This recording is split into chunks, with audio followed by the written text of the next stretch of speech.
घरातला कोणताही कोपरा असो, महिन्यातून एकदा त्याला हात नाही लावला की त्याचा असा काही परिणाम होतो.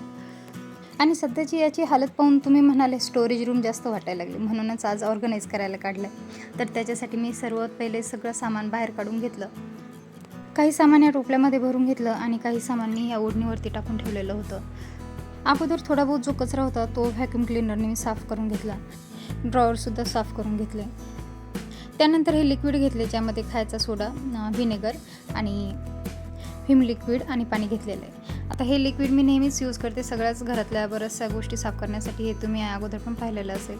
पण माझ्या ड्रेसिंग टेबलला आहे ना, फर्निचर तयार करणाऱ्यांनीच जेव्हा ग्लू लावताना, म्हणजेच ते फेविकॉल वगैरे लावतात ना, तो लावताना व्यवस्थित साफ नव्हता केला तर त्याचे डाग अजूनही तसेच आहेत. तर प्लीज मला सजेस्ट करा की ते कशाने मी काढू शकते.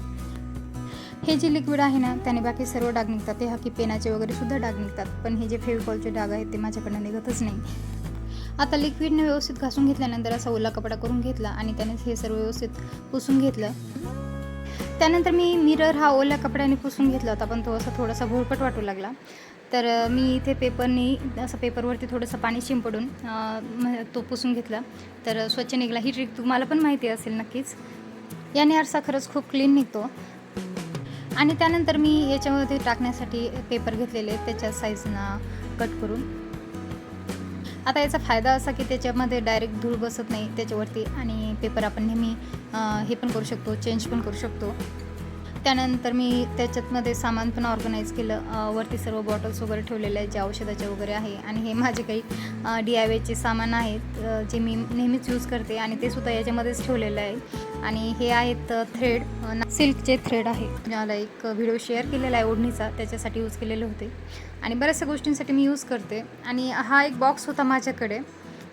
हा ॲक्च्युली मी बडी सोप वगैरे ठेवण्यासाठी घेतलेला होता, पण तो त्यानंतर असा खराब होऊ लागला. तर म्हटलं त्याला ज्वेलरी ठेवण्यासाठी काही यूज करू म्हणून इथे घेतला होता. आणि हे 2 DIY तयार केले होते असं सामान ऑर्गनाईज करण्यासाठी म्हणून. आता सुरुवात होती ती माझ्या ज्वेलरीची. काही ज्वेलरी मी ऑनलाईन मागवल्या आहेत, तर काही सिटीमधून घेतलेल्या आहेत. तर ही ज्वेलरी तुम्हाला कदाचित लक्षात पण आलं असेल, ऑनलाईनच घेतलेली आहे मी शोवरून. आणि हे जे साईडची ॲक्सेसरी आहे, ती हेअर ॲक्सेसरी मी हातानेच तयार केलेली आहे. याचा पण व्हिडिओ मी तुमच्यासोबत शेअर केलेला आहे. आंबाड्यासाठी तयार केलेली होती. तर ते एका बॉक्समध्ये ठेवून दिले. आणि त्यानंतर ही ज्वेलरी आहे, ही मी शॉपमधून घेतलेली आहे. याच्यावरती कानातले आणि बिंदी हे भेटलेले आहे, पण ज्या रिंग आहेत त्या मी वेगळ्या घेतलेल्या आहे. आणि ह्या बँगल्ससुद्धा वेगळे घेतलेले आहेत त्याच्यावरती मॅच व्हावं म्हणून. हा सर्व सेट एकाच बॉक्समध्ये ठेवते, म्हणजे कसं ते सापडायला पण सोपं जातं. आणि त्यानंतर ही एक ज्वेलरी आहे, जी मी सिटीमधूनच घेतलेली आहे. ही आपण कोणत्याही साडीवरती घालू शकतो. आणि याच्यावरती मॅचिंग कानातले पण घेतलेले आहे. हे मागच्या वेळेस जरा जास्त ट्रेंडमध्ये चालू होतं, म्हणून मी पण घेऊन टाकले. आणि हे त्याच्यावरती मॅचिंग घेतलेले कानातले आहे.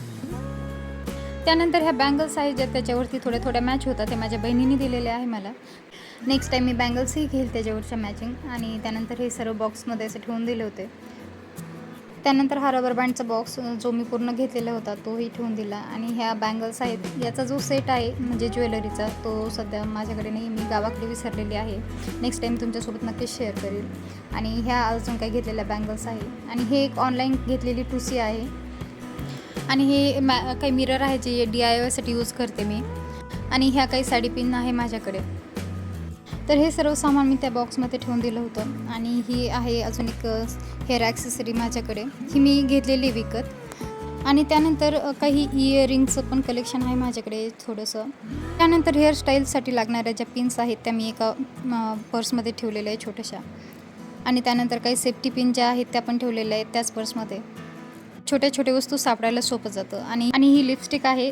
सध्या तरी हा एकच सेट यूज करते मी, आणि मला आवडतो सुद्धा हा एकच सेट सध्या.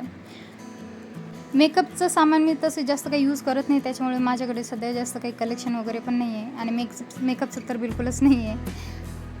त्यानंतर काही पिन्स आहे, ज्या छोट्या आणि मोठ्या साईजमध्ये आहे, तर त्या वेगळ्या करून ठेवलेल्या मी. मोठ्या ज्या एका कपामध्ये ठेवलेल्या आहे, आणि ज्या छोट्या होत्या त्या एका पॅकमध्ये ठेवलेल्या आहे, म्हणजे त्या सापडायला सोपं होऊन जातं. आणि हा छोटा मिरर जो नेहमीच आपल्याला कामी पडतो.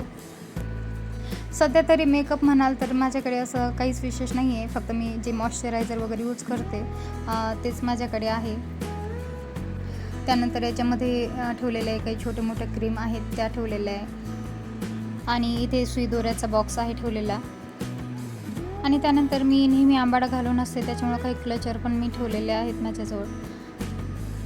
आणि आयब्रोज पण मी स्वतःच करते, त्यामुळं आयब्रोजचा थ्रेड पण आहे आणि हे इथं सेलो टेप ठेवलेले आहे आणि इथे काही कंगवे आणि सीझर वगैरे आहेत आणि छोट्या छोट्या पेन्सिल्स वगैरे ठेवलेले आहे आणि थर्मामीटर पण आहे आणि काही स्टॅपलरच्या पिन्स आहेत.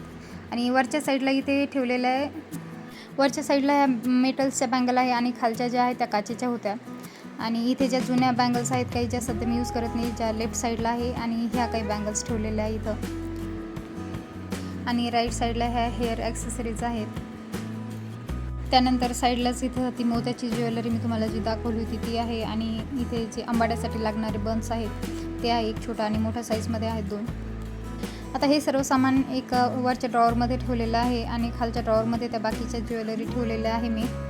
ज्वेलरीमध्ये मला सगळ्यात जास्त आवडते ते म्हणजे पायातील चेन आणि त्याचं कलेक्शन माझ्याकडे बिलकुलच नाही आहे. कारण एक चेन घेतली की ती खराब झाल्याशिवाय मी दुसरी घेत नाही. तर त्या मग खराब झालेल्या तसे बरेचसे आहेत, पण मग असं सध्या दाखवण्यासारखं विशेष काहीच नव्हतं, त्याच्यामुळे मग सध्या नाही दाखवलं आहे. माझ्याकडे कलेक्शन झालं तेव्हा मी तुमच्यासोबत नक्कीच शेअर करेल. तर माझं ज्वेलरी कलेक्शन तुम्हाला कसं वाटलं ते नक्कीच सांगाल. आणि व्हिडिओ आवडल्यास नक्कीच चॅनलला सबस्क्राईब करा आणि लाईकही करा. भेटूया नेक्स्ट व्हिडिओमध्ये, तोपर्यंत बाय.